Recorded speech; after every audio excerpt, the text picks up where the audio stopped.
ऋषियों ने कहा, प्रभु, अग्नि यज्ञ, देव यज्ञ, ब्रह्म यज्ञ, गुरु पूजा तथा ब्रह्म तृप्ति का हमारे समक्ष क्रमशः वर्णन कीजिए। सूत जी बोले, महर्षियों, गृहस्थ पुरुष अग्नि के सायंकाल और प्रातःकाल जो चावल आदि का द्रव्य में आहुति देता है उसी को अग्नि यज्ञ कहते हैं। जो ब्रह्मचर्य आश्रम में स्थित है उन ब्रह्मचारियों के लिए समिधा का आधान ही अग्नि यज्ञ है। वे समिधा का ही अग्नि में हवन करें। ब्राह्मणों, ब्रह्मचर्य आश्रम में निवास करने वाले द्विजों का जब तक विवाह न हो जाए और वे उपासना अग्नि की प्रतिष्ठा न कर ले तब तक उनके लिए अग्नि में समिधा की आहुति, व्रत आदि का पालन तथा विशेष यजन आदि ही कर्तव्य है। उनके लिए यह अग्नि यज्ञ है। द्विजो, जिन्होंने ब्रह्मा अग्नि को विसर्जित करके अपनी आत्मा में ही अग्नि का आरोप कर लिया है, ऐसे वानप्रस्थियों और सन्यासियों के लिए यही हवन या अग्नि यज्ञ है और वे विहित समय पर हितकर, परिमित और पवित्र अन्न का भोजन कर लें। ब्राह्मणों, सायंकाल अग्नि के लिए दी हुई आहुतियां संपत्ति प्रदान करने वाली होती हैं, ऐसा जानना चाहिए। और प्रातःकाल सूर्य देव को दी हुई आहुति आयु की वृद्धि करने वाली होती हैं। यह बात अच्छी तरह समझ लेनी चाहिए। दिन में अग्निदेव सूर्य में ही प्रविष्ट हो जाते हैं, अतः प्रातःकाल सूर्य को दी हुई आहुति भी अग्नि यज्ञ के ही अंतर्गत है। इस प्रकार यह अग्नि यज्ञ का वर्णन किया गया है। इंद्र आदि समस्त देवताओं के उद्देश्य से अग्नि में जो आहुति दी जाती है उसे देव यज्ञ समझना चाहिए। इस थाली पाक आदि यज्ञों को देव यज्ञ ही मानना चाहिए। लौलिक यज्ञ में प्रतिष्ठित जो चूर्णकर्णन आदि संस्कार निमित्तिक हवन कर्म हैं, उन्हें भी देव यज्ञ के अंतर्गत ही जानना चाहिए। अब ब्रह्म यज्ञ का वर्णन सुनो। द्विजों को चाहिए कि वह देवताओं की तृप्ति के लिए निरंतर ब्रह्म यज्ञ करें। वेदों के जो नित्य अध्ययन या स्वाध्याय होता है उसी को ब्रह्म यज्ञ कहा जाता है। प्रातः नित्य कर्म के अनंतर सायंकाल तक ब्रह्म यज्ञ किया जा सकता है। उसके बाद रात में इसका विधान नहीं है।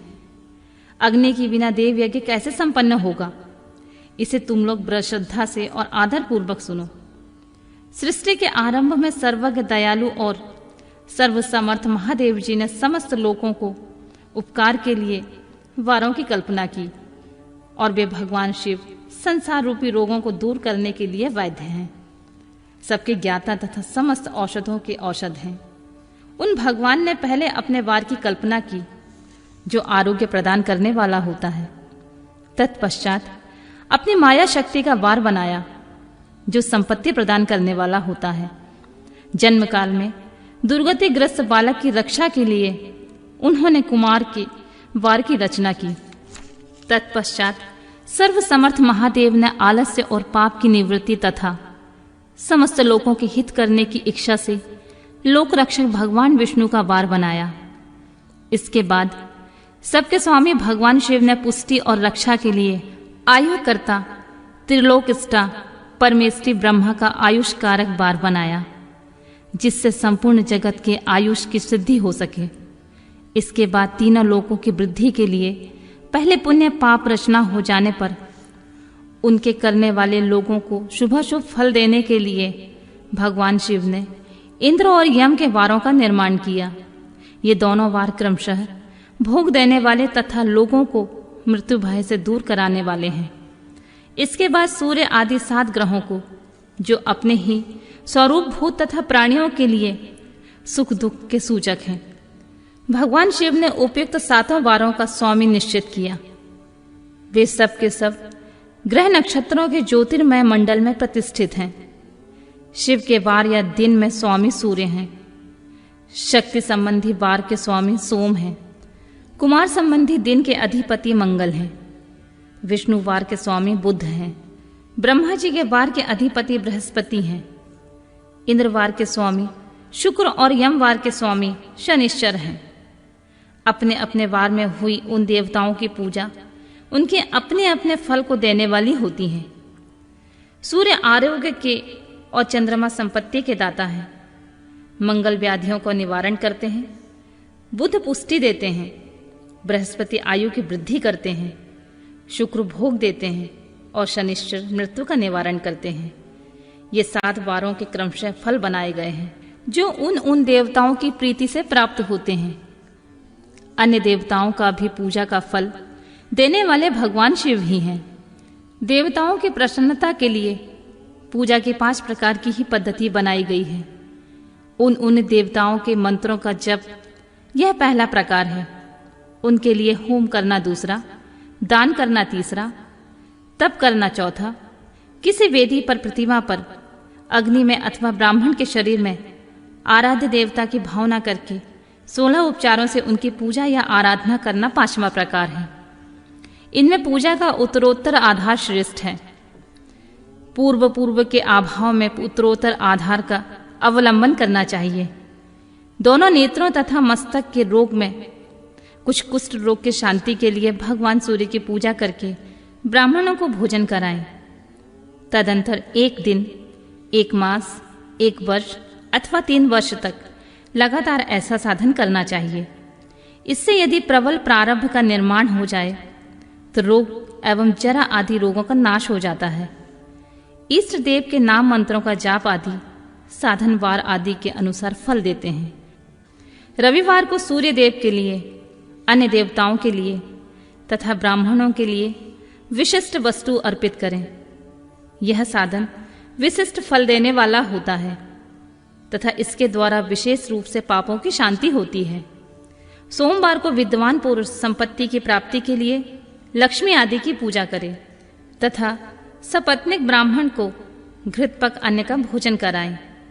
मंगलवार को रोगों की शांति के लिए काली आदि की पूजा करें तथा उड़द, मूंग और अरहर की दाल आदि से युक्त अन्न भोजन ब्राह्मणों को कराएं। बुधवार को विद्वान पुरुष दही युक्त अन्न से भगवान विष्णु का पूजन करें। ऐसा करने से सदा पुत्र, मित्र और कलत्र आदि की पुष्टि होती है। जो दीर्घायु होने की इच्छा रखता है वह गुरुवार को देवताओं की पुष्टि के लिए वस्त्र, यज्ञोपवीत तथा घृत मिश्रित खीर से यजन पूजन करे।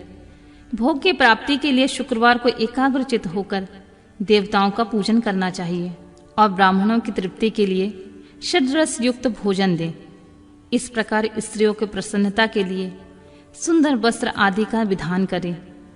शनिश्चर अल्प मृत्यु का निवारण करने वाला होता है। उस दिन बुद्धिमान पुरुष रुद्र आदि की पूजा करे। तिल के होम से, दान से देवताओं को संतुष्ट करके ब्राह्मणों को तिल मिश्रित अन्न भोजन कराएं। जो इस तरह देवताओं की पूजा करेगा वह आरोग्य आदि का फल का भागी होगा। देवताओं के नित्य पूजन, विशेष पूजन, स्नान, दान, जप, होम तथा ब्राह्मण तर्पण आदि एवं रवि आदि वारों में विशेष तिथि और नक्षत्रों का योग प्राप्त होने पर विभिन्न देवताओं के पूजन में सर्वज्ञ जगदीश्वर भगवान शिव ही उन देवताओं के रूप में पूजित हो सब लोगों को आरोग्य आदि फल प्रदान करते हैं।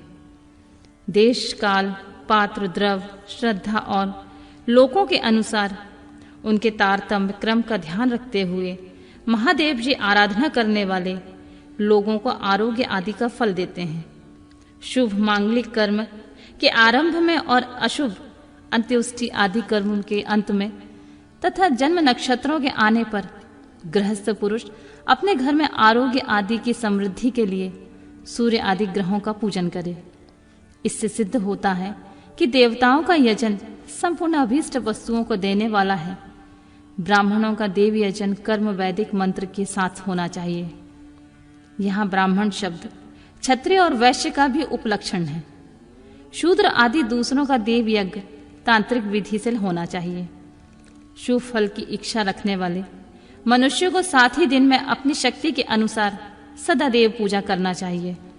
निर्धन मनुष्य तपस्या, व्रत आदि का कष्ट सहन आदि द्वारा धनी धन के द्वारा देवताओं की आराधना करे।